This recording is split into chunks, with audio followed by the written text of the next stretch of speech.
Dober večer. Nocoj vam bom bral zgodbico Bruna Ferrera, in sicer zgodbico o stolpu, ki je zastiralo sonce. Veste, otroci, tudi mi ljudje velikokrat zastiramo sonce in mu ne dovolimo, da bi sijalo na nas. Onemogočamo našemu superjunaku, da bi nam prinesel tisto lučko, o kateri smo govorili v sredo. Onemogočamo našemu Bogu, da bi nas stisnil v topel objem. Seveda si tega ne želimo. Saj si vsi želimo biti ljubljeni. Vsi si želimo toplega objema in tiste lučke. A vsemu temu govorimo ne. Vse to zavračamo z grdim ravnanjem, z grdimi besedami, sebičnimi dejanji, z dejanji, ki služijo nam samim. Namesto, da bi paket mojih najljubših piškotov, ki sem jih vzel na šolski izlet, delil s sošolcem, rečem, ne bom delil. To so moji najljubši piškoti. Tudi on meni zadnjič ni ponudil čipsa. Z lenobo. Joj, ne da se mi iti na obisk k babici. Ali pa, nona spet potrebuje nekaj iz trgovine. Kako se mi ne da? In kaj lahko storimo? Kako izruvamo te robide? Ta plevel? Kako očistimo pot, po kateri bo prišel naš superjunak in nas obiskal? Prisluhnimo zgodbici.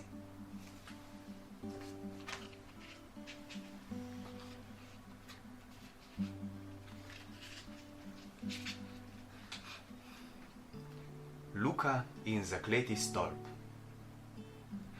Nekoč je v dolgi in ozki dolini med visokimi skalnimi gorami stala vas. Dolina se je razširila tam, kjer so se razprostirali pašniki in travniki. Prebivalci vasi so bili kar zadovoljni. Njihove krave in ovce so imele dobro pašo. Mleko in sir so dobro prodajali, čeprav je bilo do trga daleč. Toda nad njihovo srečo je visela temna senca. Črna senca zakletega stolpa. Zakleti stolp je bil kamnita gmota, ki je zapirala dolino in grozila vasi ter ji zakrivala sonce, da jo je osvetljevalo le nekaj minut zjutraj in zvečer pred zahodom. Preostali del dneva je sonce obsevalo samo najvišja pobočja doline. Tako je bila vas čez dan v senci. Luka, fant odprtega in odločnega značaja, se ni mogel s tem sprijazniti. Zelo rad bi imel pred svojo hišo vrt z rožami, s češnjo, 2 marelicama in jablano.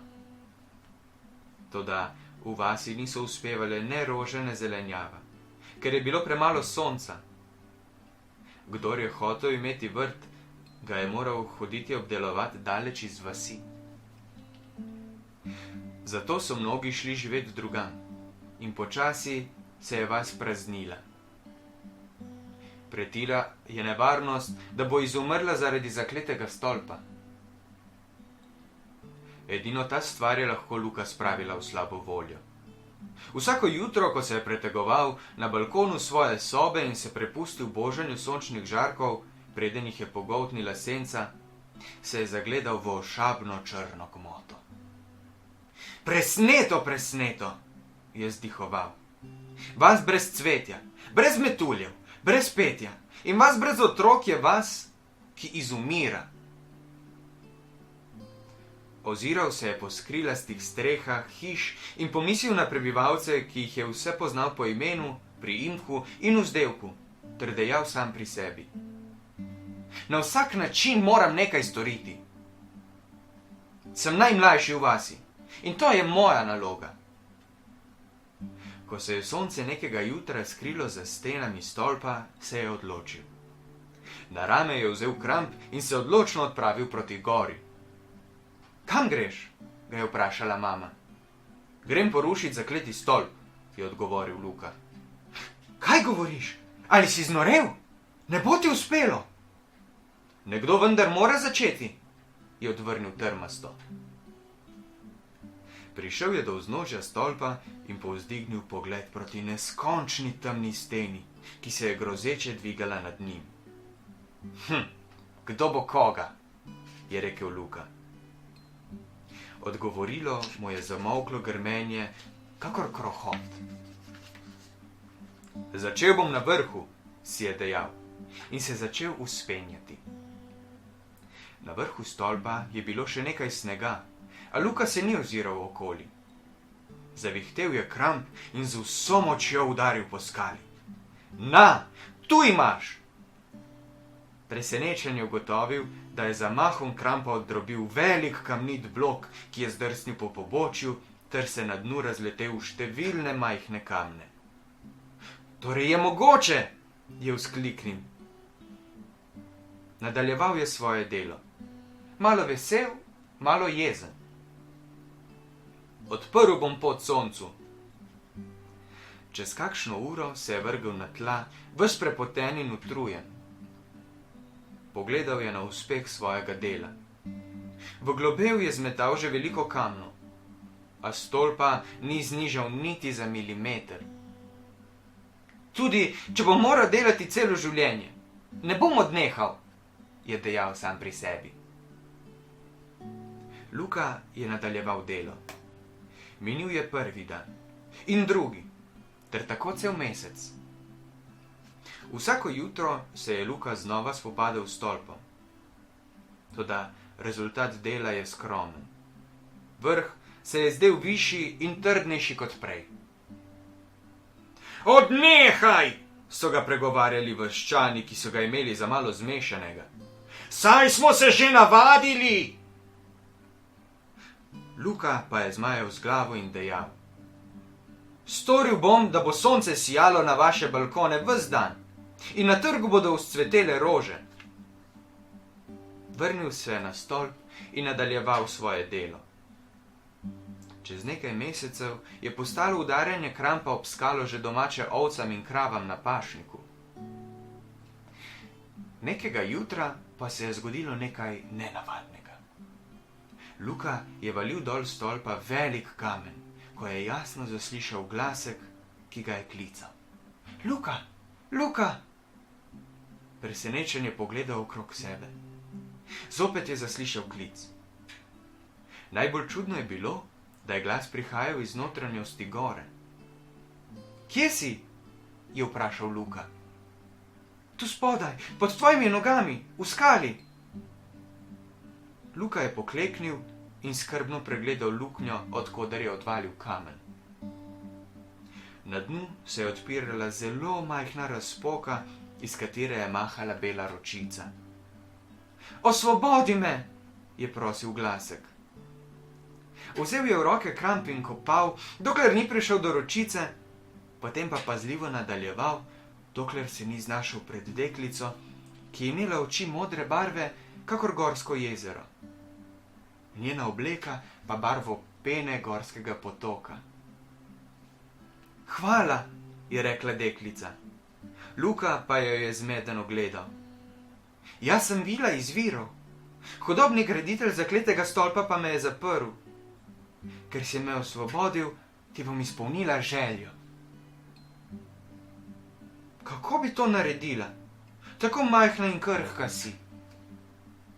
S potrpežljivostjo, z močjo vode in z nekaj časa, se je nasmehnila vila. Dvignila je roko, kot dirigent, ki daje orkestru znamenje za začetek. 1000 izvirov se je odprlo na zakletem stolpu. Sprva majhni so se združili v potoke, hudournike in slapove.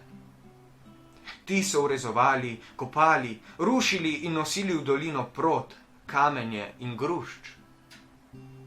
Zakleti stolp se ruši, je zaklical Luka in vrgel klobuk v zrak. Hotel se je zahvaliti vili izvirov, a je ni bilo več. Stekel je, da sporoči novico v vasi, ob kateri je sedaj tekel nov potok, izvirajoč iz zakletega stolpa. Danes to vas obliva sonce od jutra do večera. V njej je polno cvetja. Kjer je stal zakleti stolp, je zdaj skalovje.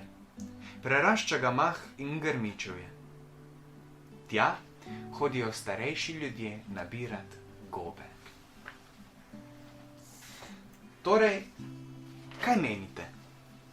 Namesto da rečemo, ne bom delil, recimo sošolcu, ej, boš piškot, res so dobri, moji najljubši. In potem se bo tudi on spomnil na vas, ko bo naslednjič imel čips. Namesto da rečemo, ne da se mi iti k babici, si recimo, toliko časa me že ni videla, joj, kako bo vesela.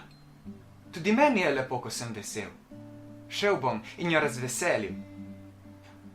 Namesto da rečemo, ne da se mi v trgovino po kvas, si recimo, o, nona si želi speči pinco in kruh, ki jo imam tako rad. Šel bom in ji prinesel nekaj, kar ima tudi ona zelo rada. Veste, moramo trenirati voljo. Želeti si moramo podreti zakleti stolp in očistiti to pot, po kateri prihaja junak. In ko spoznamo to željo, potem se moramo odločiti.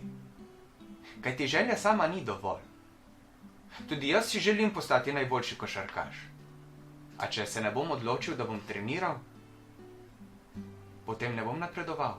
Pa naj bo želja še tako močna. Torej, odločiti se moramo, ali bomo očistili to pot, ali pa bomo rekli, saj je super junak, saj zmore. A povem vam, da še tako super junak, kot je Jezus, bo zelo težko prišel do nas, če bomo sadili plevel in robide in na koncu poti zgradili še zid, na katerega bomo napisali, ni prehoda. Pod njim pa obesili še tablo, pozor, hud pes.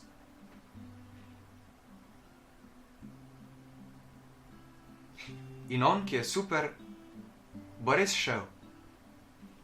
Premagal robide in plevel, da bi prišel do vas. Do nas. A nato bo prišel do zida, ves porezan od robid, prebral napis in potem rekel, no, če me pa res ne želite, potem pa vas ne bom motil. Vas bom raje pustil v miru.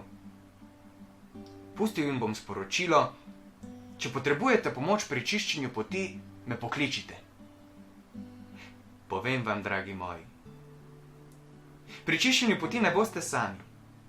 Vedno boste lahko, če boste le prisluhnili, slišali junaka, ki vam kliče, ej, tam na levo je še ena robida.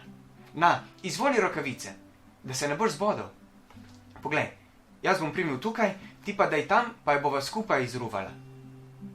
Potem pa bom lahko prišel k tebi. Res je, čiščenje je bilo zelo naporno.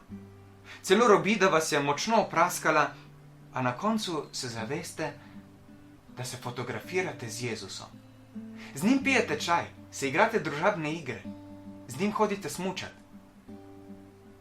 Ali drugače rečeno, z njim živite. Le kdo si ne bi želel živeti super junakom, kot je Jezus? Jaz sem se odločil, da pot očistim.